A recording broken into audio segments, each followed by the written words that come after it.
Friends, आज का topic हम लोग का है पानी और फाइबर।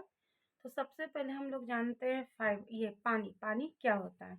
तो पानी या जल, इसे हम लोग क्या कहते हैं, पानी भी कह सकते हैं या जल भी कह सकते हैं। तो यह एक विलायक का काम करता है। पानी या जल किसका काम करता है? तो विलायक का काम करता है, जो कि पाचन तंत्र के लिए काफ़ी महत्वपूर्ण होता है, जो कि पाचन तंत्र के लिए काफ़ी महत्वपूर्ण होता है। अगर हम लोग पानी का बात करें तो यह एक अकार्बनिक यौगिक है। कैसा है? तो अकार्बनिक यौगिक है। अकार्बनिक यौगिक है, ठीक है। जो कि शरीर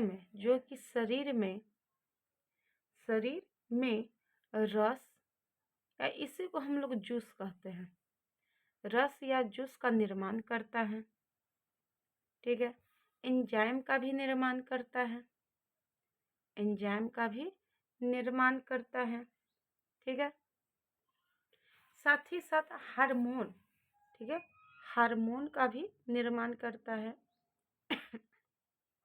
हार्मोन का भी निर्माण करता है। तो ये सब जो संभव है, ये किनके वजह से संभव होते हैं? तो जल के द्वारा। यानी कि अगर जल हमारे कोशिका में, हमारे शरीर में भरपूर मात्रा में पर्याप्त रहेंगे, तभी रस या जूस का निर्माण होगा, तभी एंजाइम का निर्माण होगा और तभी हार्मोन का निर्माण होगा। तो हम कह सकते हैं कि जो ह्यूमन बॉडी होता है, यानी जो हमारा शरीर है, हमारा शरीर है, तो इसमें 60 से 70% जल पाया जाता है। 60 से 70% क्या पाया जाता है? जल पाया जाता है। जिनमें से ज़्यादा जल, ज़्यादा जल हमारी कोशिकाओं में होते हैं।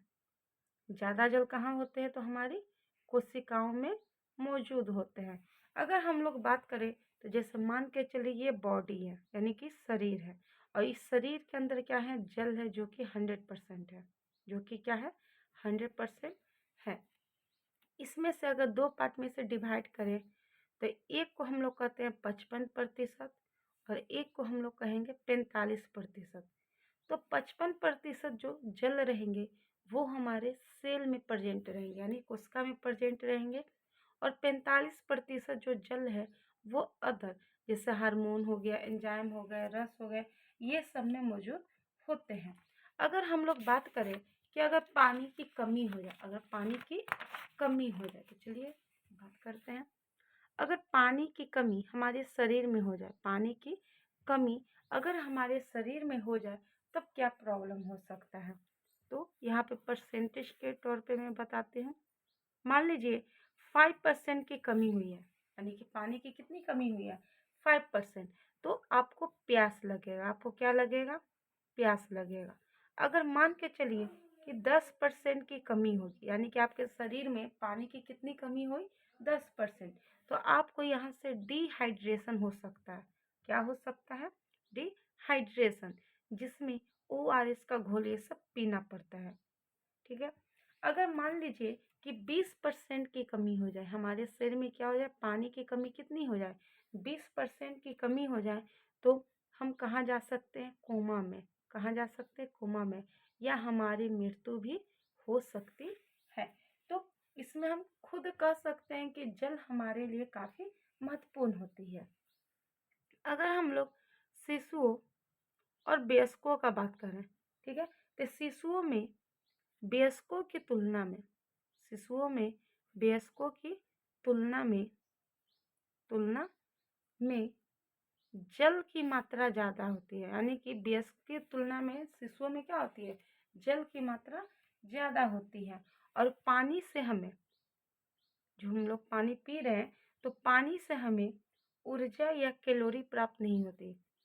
पानी से हमें ऊर्जा या कैलोरी प्राप्त नहीं होती है, लेकिन पानी हमारे लिए काफ़ी इम्पोर्टेंट है। यानी कि पानी नहीं रहेगा तो कई प्रकार की समस्याएं भी हो सकती है। आज का दूसरा टॉपिक है हमारा, जिसे हम लोग कहते हैं फाइबर, जिसे कहते हैं फाइबर, या इसी को हम लोग कहते हैं रेशे। फाइबर कहते हैं या फिर इसी को क्या कहते हैं? रेशे कहते हैं। तो ये फाइबर या रेशे क्या है?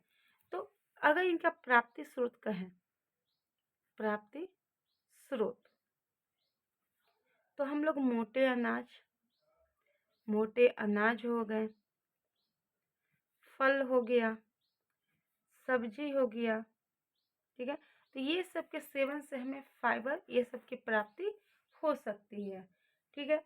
जो फाइबर होते हैं, ये जो फाइबर है, ठीक है, तो हमारे पाचन तंत्र का हिस्सा बनते हैं। ये हमारे पाचन तंत्र का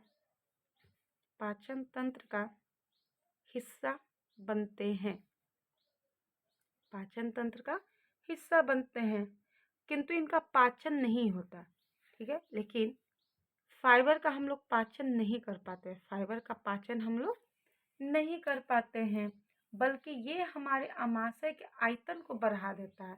ये फाइबर जो है, तो ये हमारे आमाशय के आयतन को क्या करेगा, बढ़ाता है। यानी फाइबर को हम लोग पचा नहीं सकते हैं, लेकिन फाइबर खाने से क्या होता है कि जो हमारा आमाशय है, इसके आयतन में क्या होती है, वृद्धि होती है, जिससे हमारा पेट भरा होता है, जिससे हमारा पेट कैसा लगता है, भरा हुआ लगता है। और हम लोग अधिक भोजन खाने से बच जाते हैं, और अधिक भोजन खाने से हम लोग क्या होते हैं, बचते हैं, जिससे मोटापा ये सब नहीं आ पाता है। जो फाइबर होते हैं या जो रेशे होते हैं, तो ये हमारे पेट को भी स्वस्थ रखता है। ये जो फाइबर है, फाइबर कहिए या फिर इसी को रेशे कहिए, ठीक है, तो यह हमारे पेट को स्वस्थ रखेगा, पेट को कैसा रखता है, हेल्दी रखता है, ठीक है। और इनकी मौजूदगी में लाभदायक बैक्टीरिया अथवा यीस्ट आदि पनप पाते हैं। यानी अगर फाइबर या रेशे रहेंगे, तभी जो लाभदायक, यानी कि जिससे हमें लाभ मिलने वाला है, ठीक है, लाभदायक बैक्टीरिया हो, ठीक है, लाभदायक क्या हो, बैक्टीरिया हो, या फिर इसमें यीस्ट हो, ये सब पनप पाते हैं। तो फाइबर भी हमारे लिए काफ़ी इम्पॉर्टेंट होते हैं। कल के लेक्चर में हम लोग जानते हैं प्रोबायोटिक एवं प्रीबायोटिक क्या होता है, साथ में दोनों के क्या कार्य हैं, दोनों के प्राप्ति स्रोत क्या होते हैं, और साथ ही साथ कल हम लोग का लास्ट टॉपिक रहेगा दूध, यानी कि मिल्क से क्या क्या हमें फ़ायदा होता है। तो प्लीज़ लाइक करें, सब्सक्राइब करें और कमेंट करें और शेयर करें।